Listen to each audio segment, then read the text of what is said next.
കേരളത്തിൽ പരമ്പരാഗത വിവാഹമോചന നിരക്ക് താരതമ്യേന കുറവാണെങ്കിലും സൈലന്റ് ഡിവോഴ്സ് എന്ന പുതിയ പ്രവണത ദാമ്പത്യ ജീവിതത്തിൽ ഗുരുതരമായ ആശങ്കകൾ ജനിപ്പിക്കുന്നു.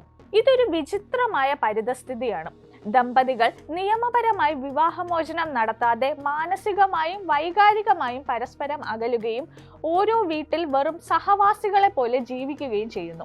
2025 കണക്കുകൾ പ്രകാരം കേരളത്തിലെ നഗര ഗ്രാമപ്രദേശങ്ങളിൽ ഈ പ്രവണത വേഗത്തിൽ വ്യാപിക്കുന്നുവെന്ന് മനഃശാസ്ത്രജ്ഞരും കൗൺസിലർമാരും റിപ്പോർട്ട് ചെയ്യുന്നു.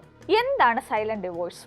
സൈലന്റ് ഡിവോഴ്സ് എന്നത് ദമ്പതികൾ ഔപചാരികമായി വിവാഹമോചനം നടത്താതെ ദാമ്പത്യ ബന്ധത്തിന്റെ വൈകാരികവും ശാരീരികവുമായ അടുപ്പം പൂർണ്ണമായും നഷ്ടപ്പെടുത്തി ഒരേ വീട്ടിൽ സഹവാസികളെ പോലെ ജീവിക്കുന്ന അവസ്ഥയെ സൂചിപ്പിക്കുന്നു.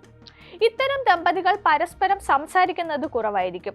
അവർ വൈകാരികമായി ഒറ്റപ്പെടുന്ന അവസ്ഥയിലേക്ക് എത്തും. വിവാഹിതരായി തുടരുന്നത് കൊണ്ട് മാത്രം അതിന്റെ ഭാഗമായി വരുന്ന ഉത്തരവാദിത്തങ്ങൾ നിർവഹിക്കുന്നതിലേക്ക് അവരുടെ ബന്ധം ചുരുങ്ങും.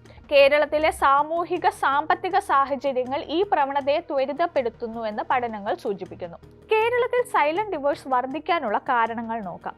ആധുനിക ജീവിതശൈലിയുടെ തിരക്കും സാമൂഹിക മാറ്റങ്ങളും ഇതിന് പ്രധാന കാരണമാണ്.